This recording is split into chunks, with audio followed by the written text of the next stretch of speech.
এই নরসিংদী সদর আসনের জন্য আগামী দিনে আলহাজ আশরাফ হোসেন ভূঁইয়া যোগ্য। অতএব আমরা কিয়ামতের ময়দানে আমরা বলতে না পারি যে আমরা শোষণ যারা করেছে, সন্ত্রাস যারা করেছে, যারা এদেশে মানুষের সম্পদ লুণ্ঠন করেছে, চুরি করেছে, ডাকাতি করেছে, এদেশের মানুষের সম্পদ নিয়ে তার ছিলিমিনি খেলেছে, তাদেরকে প্রত্যাখ্যান করেছি। আগামী দিনে হবে ইসলামের বাংলাদেশ, আগামী দিনে হবে উলামায়ে কেরামের বাংলাদেশ। অতএব করিমপুরবাসী আপনারা পাশে আছেন তো ইনশাআল্লাহ? আগামী দিনে ইসলাম প্রতিষ্ঠা করার জন্য প্রয়োজনে বুকে বুলেট গ্রহণ করব, তাজা রক্তাবার বিলিয়ে দিব।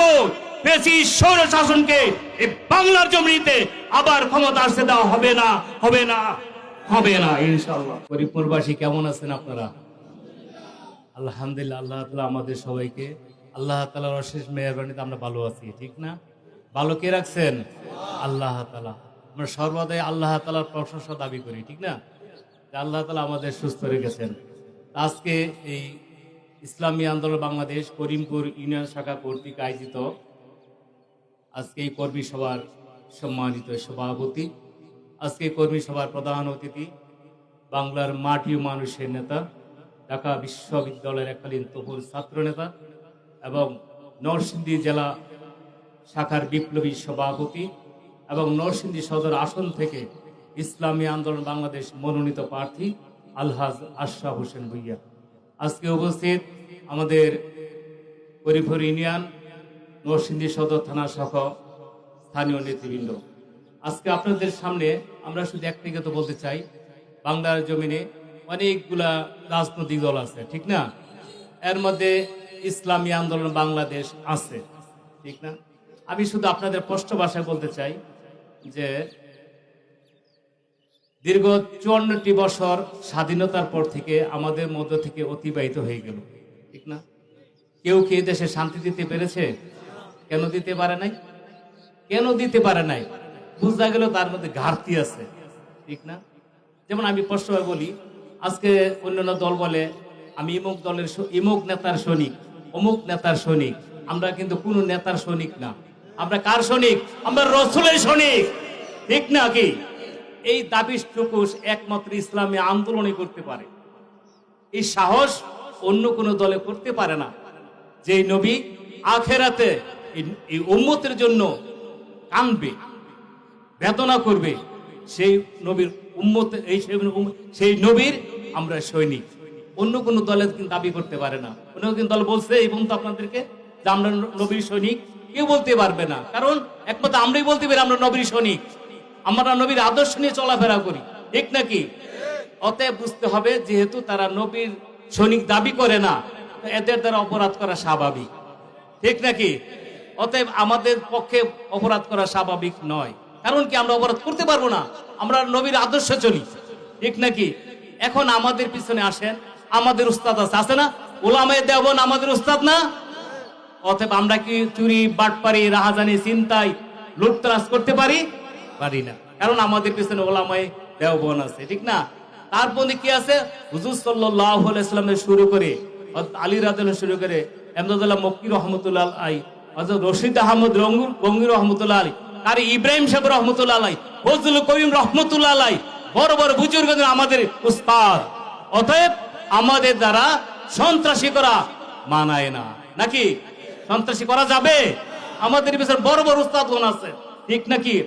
এই উস্তাদের বর্তমান শিষ্য বাংলাদেশের মহতারাম আমির, ইসলামী আন্দোলন বাংলাদেশের মহতারাম আমির পীর সাহেব চরমনাই এর জন্য ময়দানে নেমেছেন বাতিলকে দেশের থেকে চিরতরে উৎখাত করার জন্য। আপনারা জানেন, আজকে পীর সাহেব চরমনাই যদি মনে করতেন আমি খানকায় বসে থাকবো, বসে থাকতে পারতেন নাকি? বাংলাদেশে বড় বড় রাজনৈতিক লিডাররা ওনার পায়ে নিচে পড়ে থাকতো নাকি? পীর সাহেব চরমনাই জিন্দাবাদ বলতো, পীর সাহেব চরমনাই হাদিয়া তুফা নিয়ে যেত, ঠিক নাকি? মান মর্যাদা কোনদিন কমতো না। আজকে পীর সাহেব চরমনাই দেখলেন আমার মা বোনের রক্তে আজকে রাজপথ রঞ্জিত, আজকে আমার ব্যবসায়ী ভাইদের রক্তে আজকে রাজপথ রঞ্জিত, আজকে আমার যুবকের তোর তাজা রক্তে আজকে রাজপথ রঞ্জিত হয়ে গেছে। আজকে আমাদের মা বোন যারা গার্মেন্টসের চাকরি করে তাদের বেতনে তালবানা করা হচ্ছে, তাদের বেতন পরিশোধ করা হচ্ছে না, আমার যুবকের তার চাকরি পাচ্ছে না, কৃষক তার ন্যায্য শ্রমিক তার ন্যায্য অধিকার পাচ্ছে না। তাই পীর সাহেব চরমনাই খানকায় বসে থাকার যোগ্যতা মনে করেন নাই, তাই রাস্তা নেমে এসেছেন এদেশের মানুষের অধিকারের জন্য। অতএব আমাদেরকে যারা এই 53 বছর আমাদের শোষণ করেছেন, তারা আমাদেরকে কি দিয়েছেন?